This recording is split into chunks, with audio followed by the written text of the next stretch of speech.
नमस्कार मंडळी, कसे आहात सर्वजण? मजेत ना? मी अश्विनी तुमचं मनापासून स्वागत करते. आज मी पावभाजीची रेसिपी तुमच्याबरोबर शेअर करणार आहे. तर मी इथे सगळ्यात आधी बटाटा हा साळून त्यातला कापून घेतला आहे. तर बटाट्याचे तुम्ही मोठे मोठे पीसमध्येही कट करू शकता.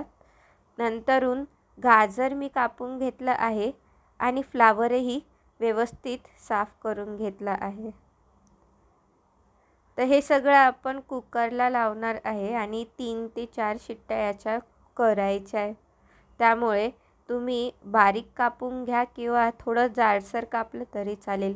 इथे बीटरूट पण कापून झालं. आता कुकरमध्ये पाणी टाकून मी ह्या सर्व भाज्या त्याच्यामध्ये टाकणार आहे.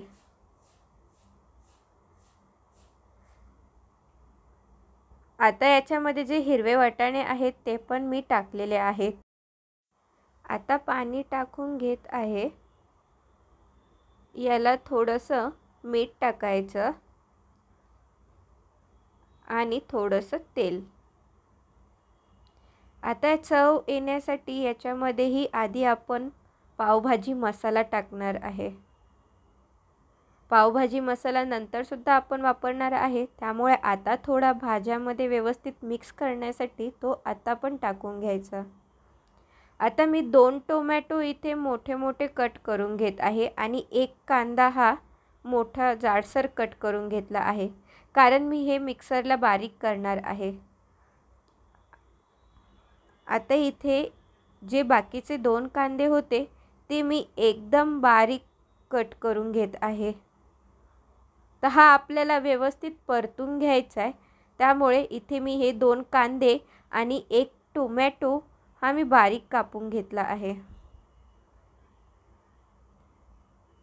आता माझ्या कुकरचे पण 3 शिट्ट्या झालेल्या आहेत, तर मी गॅस बंद केला आणि आता पावभाजीचं मेन मसाला परतवायचा आहे. तर त्यासाठी आधी मी कढईत तेल टाकलं आणि बटर टाकलं आहे. आता ह्या बटरमध्ये सर्वात आधी आपल्याला कांदा छान परतून घ्यायचा आहे. जोपर्यंत कांद्याचा कलर बदलत नाही तोपर्यंत आपण हा कांदा परतवायचा. आणि नंतरून याच्यामध्ये टोमॅटो टाकायचा आहे. साइड बाय साइड मी इथे शिमला मिरची पण कापून घेत आहे. आता तुम्ही बघू शकता कांद्याचा कलर किती छान परतला आहे. तर आपण इथे मी इथे टोमॅटो ॲड करून घेतला आहे. आता हा टोमॅटो परतवत मी शिमला मिरची पण ॲड करून घेत आहे.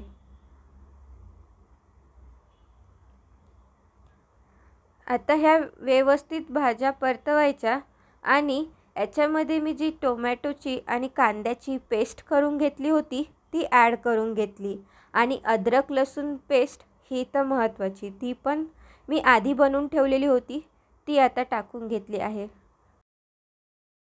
आता मीठ टाकून ह्या भाज्या थोड्याशा शिजवून घ्यायच्या आहे. आता मी इथे काही मसाले घेतले आहेत, ते तुम्ही बघू शकता. तर चला तर मी आता मसाले ॲड करून घेते. तर सगळ्यात आधी याच्यामध्ये मी हळदी पावडर टाकलेली आहे. नंतरून हे धना पावडर आहे. आता लाल मिरची पावडर. तर लाल मिरची पावडर थोडी कमीच घालायची, कारण हे कमी तिखटच छान लागते. गरम मसाला थोडासा आणि इथे 1 टीस्पून पुन्हा आपला जो पावभाजी मसाला आहे तो ॲड केला आहे. पावभाजी मसाला आधी पण आपण ॲड केलेला आहे, त्यामुळे इथे प्रमाणातच टाकायचं आणि थोडं पाणी टाकून हे छान शिजवून घ्यायचं. आता याच्यातून जोपर्यंत असे थोडीशी तरी दिसत नाही तेलावर तोपर्यंत ते व्यवस्थित परतवायचं. आता इथे माझ्या ज्या कुकरला लावलेल्या भाज्या आहेत त्या सगळ्या मस्तपणे शिजल्या, तर ते मी स्मॅशरने स्मॅश करून घेत आहे. तुम्ही इथे बघताय किती छान हे स्मॅश पण झालेलं आहे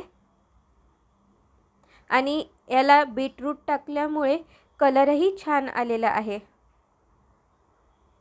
आता इथे बघता भाजीसुद्धा तेल सोडलेलं आहे आणि एकदम असं कलरही छान आलेला आहे. आता मी याच्यामध्ये ते स्मॅश करून घेतलेल्या सगळ्या भाजी मिक्स करून घेत आहे।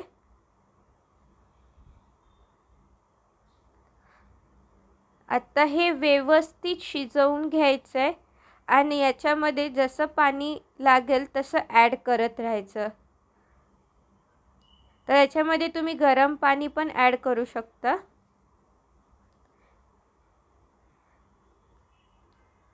मी सुद्धा इथे जसं जसं मला वाटतंय तसं तसं मी याच्यामध्ये पाणी ॲड करत गेलेली आहे, कारण ही पावभाजी जास्त घट्ट पण नको आहे आणि हे आपल्याला जास्त पातळ पण नाही करायचे। हे असं पण आता झालेलं आहे ते चालेल। आता तुम्ही इथे बघू शकता याच्यामध्ये मी पुन्हा पाणी टाकलेलं आहे, कारण की मला ते जास्त घट्ट वाटत होते आणि आता मी बारीक गॅसवर हे व्यवस्थित शिजवून घेणार आहे। साइड बाय साइड याच्याबरोबर मी कांदा, लिंबू कापून घेतला आहे आणि आता तुम्ही इथे बघू शकता भाजीला किती छान कलर आला आहे। मी ही साइड बाय साइड भाजीसुद्धा चेक करत होते आणि मिक्स करत होते।